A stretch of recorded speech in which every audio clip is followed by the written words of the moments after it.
The Man That Corrupted Hadleyburg by Mark Twain. It was many years ago. Hadleyburg was the most honest and upright town in all the region round about. It had kept that reputation unsmirched during 3 generations, and was prouder of it than of any other of its possessions. It was so proud of it, and so anxious to ensure its perpetuation, that it began to teach the principles of honest dealing to its babies in the cradle, and made the like teachings the staple of their culture thenceforward through all the years devoted to their education. Also, throughout the formative years, temptations were kept out of the way of the young people, so that their honesty could have every chance to harden and solidify and become a part of their very bone. The neighboring towns were jealous of this honorable supremacy, and affected to sneer at Hadleyburg's pride in it and call it vanity. But all the same they were obliged to acknowledge that Hadleyburg was in reality an incorruptible town. And if pressed, they would also acknowledge that the mere fact that a young man hailed from Hadleyburg was all the recommendation he needed when he went forth from his natal town to seek for responsible employment. But at last, in the drift of time, Hadleyburg had the ill luck to offend a passing stranger, possibly without knowing it, certainly without caring, for Hadleyburg was sufficient unto itself, and cared not a rap for strangers or their opinions. Still, it would have been well to make an exception in this one's case, for he was a bitter man, and revengeful. All through his wanderings during a whole year he kept his injury in mind, and gave all his leisure moments to trying to invent a compensating satisfaction for it. He contrived many plans, and all of them were good, but none of them was quite sweeping enough. The poorest of them would hurt a great many individuals, but what he wanted was a plan which would comprehend the entire town, and not let so much as one person escape unhurt. At last, he had a fortunate idea, and when it fell into his brain it lit up his whole head with an evil joy. He began to form a plan at once, saying to himself, "That is the thing to do. I will corrupt the town." 6 months later, he went to Hadleyburg, and arrived in a buggy at the house of the old cashier of the bank about 10 at night. He got a sack out of the buggy, shouldered it, and staggered with it through the cottage yard, and knocked at the door. A woman's voice said, "Come in," and he entered, and set his sack behind the stove in the parlor, saying politely to the old lady who sat reading the Missionary Herald by the lamp, "Pray, keep your seat, madam, I will not disturb you. There, now it is pretty well concealed. One would hardly know it was there. Can I see your husband a moment, madam?" No, he was in Brixton, and might not return before morning. "Very well, madam, it is no matter. I merely wanted to leave that sack in his care, to be delivered to the rightful owner when he should be found. I am a stranger. He does not know me. I am merely passing through the town tonight to discharge a matter which has been long in my mind. My errand is now completed, and I go pleased and a little proud, and you will never see me again. There is a paper attached to the sack which will explain everything. Good night, madam." The old lady was afraid of the mysterious big stranger, and was glad to see him go. But her curiosity was roused, and she went straight to the sack and brought away the paper. It began as follows: "To be published, or the right man sought out by private inquiry. Either will answer.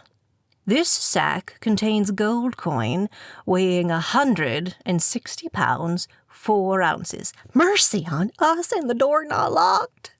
Mrs. Richards flew to it all in a tremble and locked it, then pulled down the window shades and stood frightened, worried and wondering if there was anything else she could do toward making herself and the money more safe.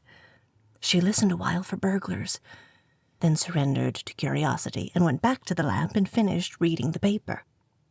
I am a foreigner, and am presently going back to my own country to remain there permanently.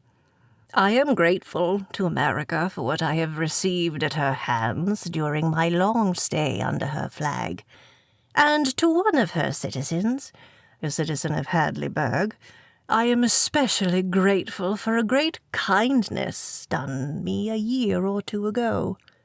2 great kindnesses, in fact. I will explain. I was a gambler. I say I was. I was a ruined gambler. I arrived in this village at night, hungry and without a penny. I asked for help in the dark. I was ashamed to beg in the light. I begged of the right man. He gave me $20.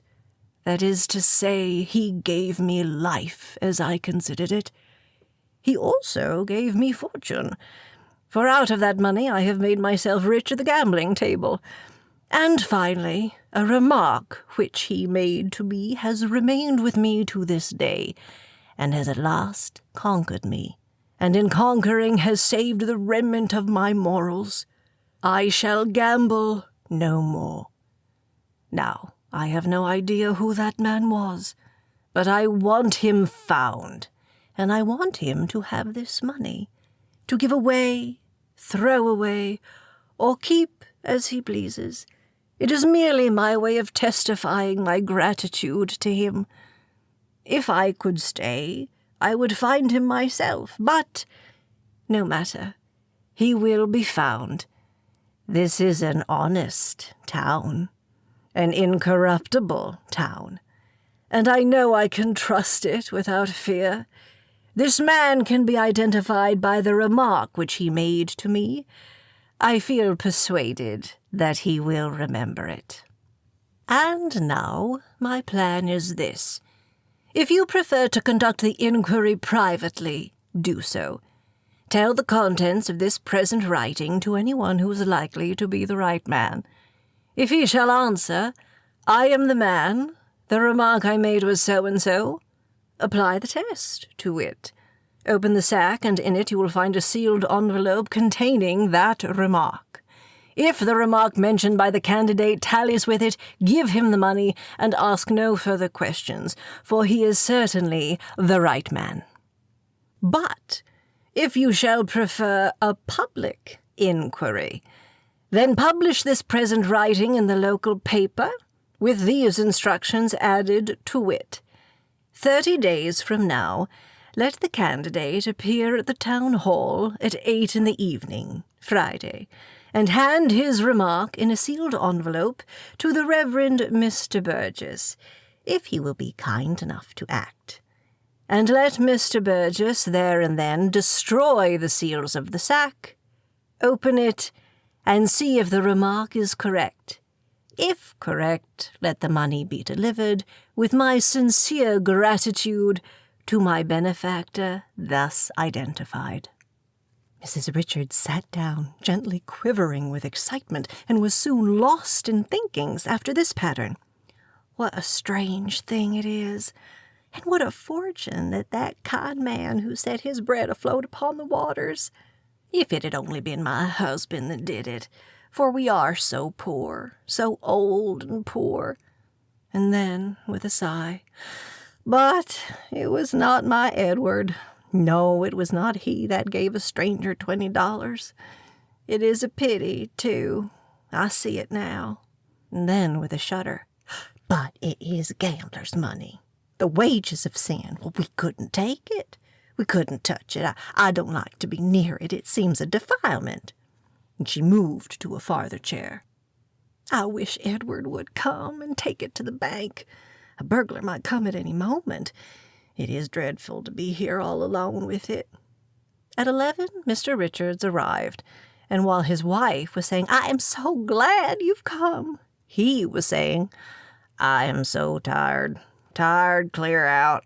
It is dreadful to be poor and have to make these dismal journeys at my time of life. Always at the grind on a salary. Another man's slave, and he's sitting at home in his slippers, rich and comfortable. I am so sorry for you, Edward. You know that, but be comforted. We have our livelihood. We have our good name. Yes, Mary, and that is everything. Don't mind my talk. It's just a moment's irritation. It doesn't mean anything. Kiss me. There, it's all gone now. And I am not complaining any more. What have you been getting? What's in the sack? Then his wife told him the great secret. It dazed him for a moment, and then he said, It weighs 160 pounds? Why, Mary, it's $40,000. Think of it. A whole fortune. Not 10 men in this village are worth that much. Give me the paper. He skimmed through it and said, Isn't it an adventure? Why, it's a romance. It's like the impossible things one reads about in books and never sees in life. He was well stirred up now, cheerful, even gleeful. He tapped his old wife on the cheek and said humorously, Why, we're rich. Mary, rich. All we've got to do is bury the money and burn the papers.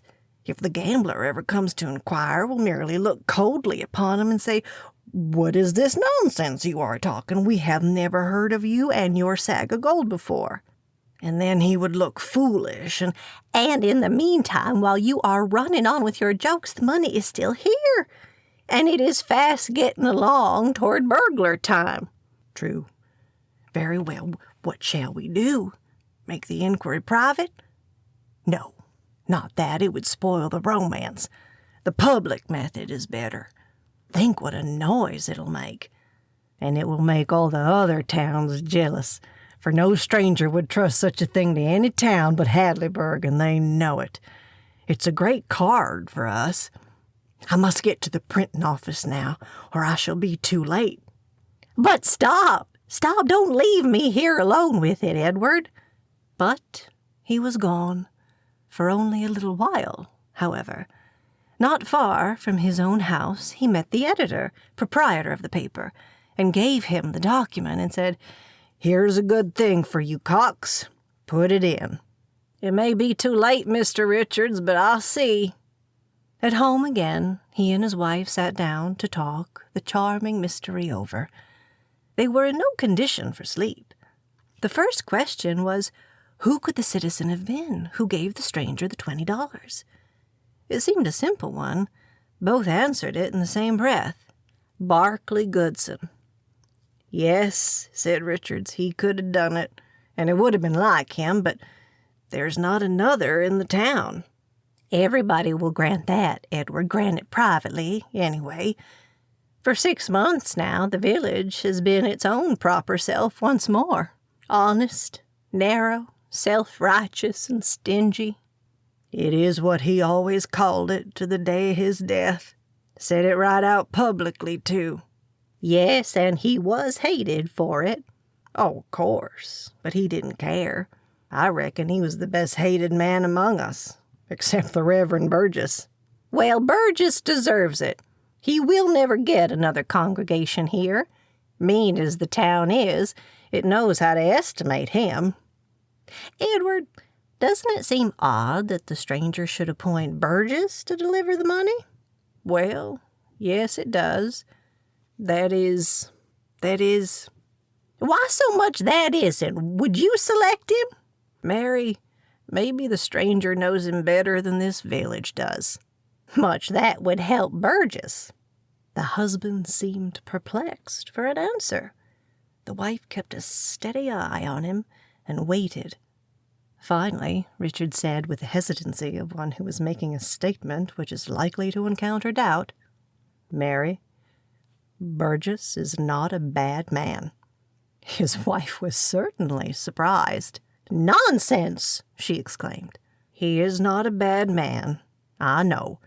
The whole of his unpopularity had its foundation in that one thing, the thing that made so much noise. That one thing, indeed, as if that one thing wasn't enough all by itself. Plenty.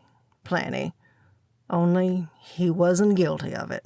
How you talk, not guilty of. Everybody knows he was guilty. Mary, I give you my word, he was innocent. I can't believe it, and I don't. How do you know? It is a confession. I am ashamed, but I will make it. I was the only man who knew he was innocent.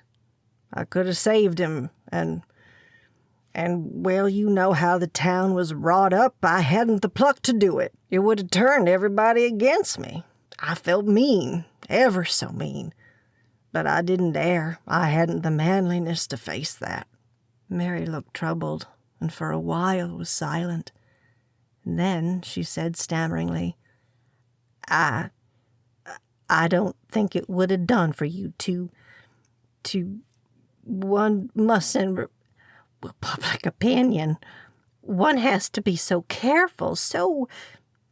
It was a difficult road, and she got mired. But after a little, she got started again. It was a great pity, but... Why, we couldn't afford it, Edward. We couldn't, indeed. Oh, I wouldn't have had you do it for anything. It would have lost us the goodwill of so many people, Mary, and then... Well, what troubles me now is what he thinks of us, Edward. He doesn't suspect that I could have saved him. Oh, exclaimed the wife in a tone of relief. I am glad of that. As long as he doesn't know that you could have saved him, well, that makes it a great deal better. Why, I might have known he didn't know because he is always trying to be friendly with us, as little encouragement as we give him. More than once people have twitted me with it. There's the Wilsons and the Wilcoxes and the Harknesses. They take a mean pleasure in saying, "Your friend Burgess," because they know it pesters me. I wish he wouldn't persist in liking us so. I can't think why he keeps it up. I can explain it. It's another confession. When the thing was new and hot, and the town made a plan to ride him on a rail, my conscience hurt me so that I couldn't stand it, and I went privately and gave him notice, and he got out of the town and stayed out till it was safe to come back. Edward, if the town had found out... Don't! It scares me yet to think of it. I repented of it the minute it was done, and I was even afraid to tell you, lest your face might betray it to somebody. I didn't sleep any that night for worrying, but after a few days I saw that no one was going to suspect me, and after that I got to feeling glad I did it. And I feel glad yet, Mary, glad through and through. So do I, now, for it would have been a dreadful way to treat him. Yes, I'm glad, for really you did owe him that, you know. But, Edward, suppose it should come out yet some day. It won't. Why? Because everybody thinks it was Goodson. Of course they would. Certainly. And of course he didn't care. They persuaded poor old Salisbury to go and charge it on him, and he went blustering over there and did it. Goodson looked him over, like as if he was hunting for a place on him that he could despise the most. Then he says, "So you are the committee of inquiry, are you?" Salisbury said that was about what he was. Do they require particulars, or do you reckon a kind of general answer will do? If they require particulars, I will come back, Mr. Goodson. I will take the general answer first. Very well, then tell them to go to hell. I reckon that's general enough, and I'll give you some advice, Salisbury. When you come back for the particulars, fetch a basket to carry what is left of yourself home in. Just like Goodson, it's got all the marks. He had only one vanity. He thought he could give advice better than any other person. It settled the business and saved us, Mary. The subject was dropped. Bless you, I'm not doubting that. Then they took up the gold sack mystery again, with strong interest. Soon the conversation began to suffer breaks, interruptions caused by absorbed thinkings. The breaks grew more and more frequent. At last, Richards lost himself wholly in thought. He sat long, gazing vacantly at the floor, and by, he began to punctuate his thoughts with little nervous movements of his hands that seemed to indicate vexation. Meantime, his wife, too, had relapsed into a thoughtful silence, and her movements were beginning to show a troubled discomfort.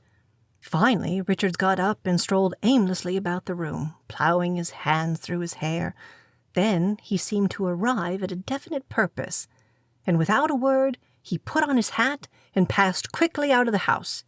His wife sat brooding, with a drawn face, and did not seem to be aware that she was alone. Now and then she murmured, "Lead us not into but we are so poor, so poor. Lead us not into—" Who would be hurt by it? And no one would ever know. Lead us. The voice died out in mumblings. After a little, she glanced up and muttered in a half-frightened, half-glad way, "He is gone. But, oh dear, he may be too late. Too late. Maybe not. Maybe there is still time." She rose and stood thinking, nervously clasping and unclasping her hands. A slight shudder shook her frame, and she said out of a dry throat, "God forgive me. It's awful to think such things, but Lord, how we are made. How strangely we are made." She turned the light low and slipped stealthily over and knelt down by the sack and felt of its ridgy sides with her hands and fondled them lovingly. And there was a gloating light in her poor old eyes. She fell into fits of absence and came half out of them at times to mutter, "If we had only waited. Oh, if we had only waited a little and not been in such a hurry." Meantime, Cox had gone home from his office and told his wife all about the strange thing that had happened, and they had talked it over eagerly and guessed that the late Goodson was the only man in town who could have helped a suffering stranger with so noble a sum as $20. Then there was a pause, and the two became thoughtful and silent, and by, nervous and fidgety. At last, the wife said, as if to herself, "Nobody knows this secret but the Richardses, and us. Nobody." The husband came out of his thinkings with a slight start and gazed wistfully at his wife, whose face was become very pale. Then he hesitatingly rose and glanced furtively at his hat, then at his wife, a sort of mute inquiry. Mrs. Cox swallowed once or twice with her hand at her throat. Then in place of speech, she nodded her head. In a moment, she was alone and mumbling to herself. And now Richards and Cox were hurrying through the deserted streets from opposite directions. They met, panting, at the foot of the printing office stairs. By the nightlight, there they read each other's face. Cox whispered, "Nobody knows about this but us." The whispered answer was, "Not a soul. On honor, not a soul. If it isn't too late to—" The men were starting upstairs. At this moment they were overtaken by a boy, and Cox asked, "Is that you, Johnny?" "Yes, sir." "You needn't ship the early mail, nor any mail. Wait till I tell you." "It's already gone, sir." "Gone?" It had the sound of an unspeakable disappointment in it. "Yes, sir. Timetable for Brixton and all the towns beyond changed today, sir. Had to get the papers in 20 minutes earlier than common. I had to rush. If I'd been 2 minutes later—" The men turned and walked slowly away, not waiting to hear the rest. Neither of them spoke during 10 minutes. Then Cox said in a vexed tone, What possessed you to be in such a hurry? I can't make out." The answer was humble enough. "I see it now, but somehow I never thought, until it was too late.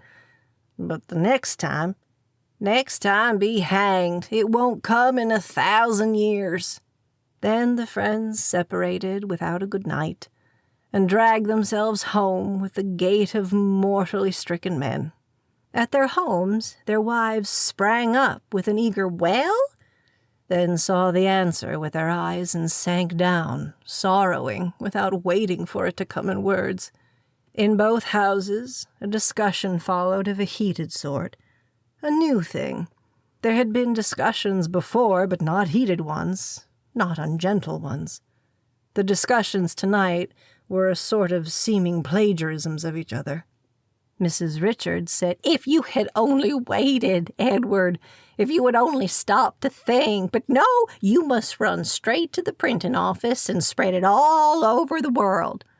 "It said publish it." "That is nothing. It also said do it privately if you liked. There now, is that true or not?" "Why, yes, it is true. But when I thought what a stir it would make and what a compliment it was to Hadleyburg that a stranger should trust it so—" "Oh, certainly, I know all that. But if you had only stopped to think, you would have seen that you couldn't find the right man because he is in his grave and hasn't left chick nor child nor relation behind him. And as long as the money went to somebody that awfully needed it, and nobody would be hurt by it, and... She broke down crying.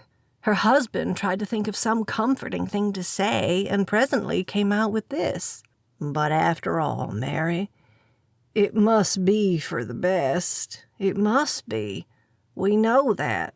And we must remember that it was so ordered." "Ordered? Oh, everything's ordered when a person has to find some way out when he has been stupid. Just the same, it was ordered that the money should come to us in this special way, and it was you that must take it on yourself to go meddling with the designs of Providence. And who gave you that right? It was wicked. That's what it was, just blasphemous presumption, and no more becoming to a meek and humble professor of—" "But, Mary, you know how we have been trained all our lives long, like the whole village, till it is absolutely second nature to us to stop not a single moment to think when there's an honest thing to be done." "Oh, I know it. It's been one everlasting training in honesty. Honesty shielded from the very cradle against every possible temptation. And so it's artificial honesty, and weak as water when temptation comes, as we have seen this night. God knows I never had shade nor shadow of a doubt of my petrified and indestructible honesty until now. And now, under the very first big and real temptation, Edward, it is my belief that this town's honesty is as rotten as mine, as rotten as yours. It is a mean town, a hard, stingy town. It hasn't a virtue in the world but this honesty it is so celebrated for and so conceited about. And so help me, I do believe that if ever the day comes that its honesty falls under great temptation, its grand reputation will go to ruin like a house of cards. There, now, I've made confession, and I feel better. I am a humbug, and I've been one all my life without knowing it. Let no man call me honest again. I will not have it." Well, Mary, I feel a good deal as you do. I certainly do. It seems strange, too, so strange. I never could have believed it. Never. A long silence followed. Both were sunk in thought. At last, the wife looked up and said, "I know what you are thinking, Edward. Richards had the embarrassed look of a person who was caught. I am ashamed to confess it, Mary, but It's no matter, Edward. I was thinking the same question myself. I hope so. State it. You were thinking if a body could only guess out what the remark was that Goodson made to the stranger. It's perfectly true, and I feel guilty and ashamed. And you? I'm past it. Let us make a pallet here. We've got to stand watch till the bank vault opens in the morning and admits the sack. Oh, dear, if we hadn't made the mistake. The pallet was made, and Mary said, The open sesame. What could it have been? I do wonder what that remark could have been.